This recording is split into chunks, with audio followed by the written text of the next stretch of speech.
So, some other cool dies that have some great features. One of the ones, and we use this in the CHA workshop, is the ice skate.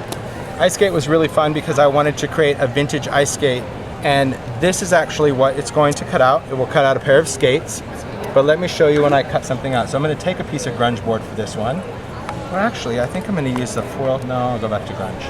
I'm going to do grunge or cardstock. Let's put a bit of grunge board. Let me take this whole mechanism out of the Vagabond. I can just go to my regular cutting pads now for this. Thank you very much.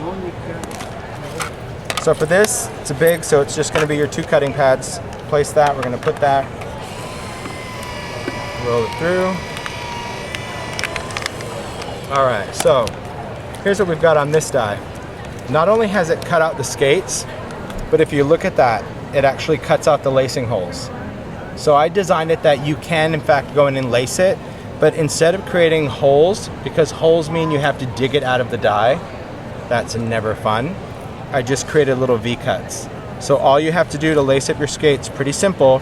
You can take paper string, linen thread, start at the top hole, whip stitch it all the way down, go back up, whip stitch it through the same holes, and it's going to automatically create the X's and tie a bow at the top. That simple. And of course you get to cut out both skates with 1 pass. And the skates are just perfectly imperfect, so they have some different imperfections to it. So it just creates a cool pair of skates. It's fun. It's a fun die. Yeah, I like that. I think those are really cool. I know they're already thinking, they're going, oh, okay, we can cut off the blade and we can make boots out of them, like Victorian boots, roller skates. Yeah, who knows what's going to happen after Christmas with that die. Another fun die that we've liked is, of course, the apothecary bottles. The apothecary bottles, it's been a favorite of many because it's going to cut the bottles, it also cuts the stoppers, and it cuts the label.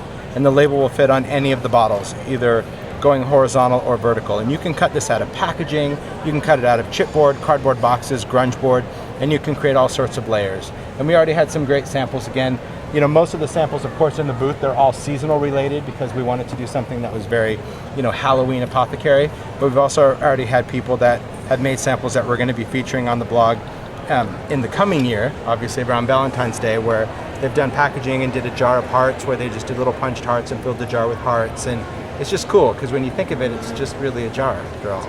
Yeah, it's fun. Another popular one, the writing desk. So this is going to be inkwell, pen nibs, and a feather. The feather you can cut out of a lot of things. Here we're just going to do some metal cardstock just to show you.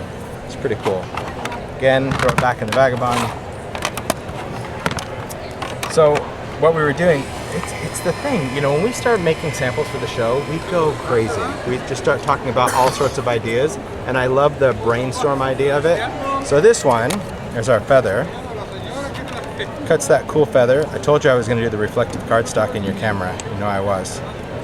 Well, that's really cool. So if you wanted to, we could alcohol ink this, we could have this metal quill, or you can go in and take stacks of book pages, tear out from a dictionary, go in and just sew them together, lay that sewn edge right in the middle of your feather and die cut it, and you could actually have a stitched feather that you can go in and ruffle all the edges to have a 3-dimensional feather out of old book pages.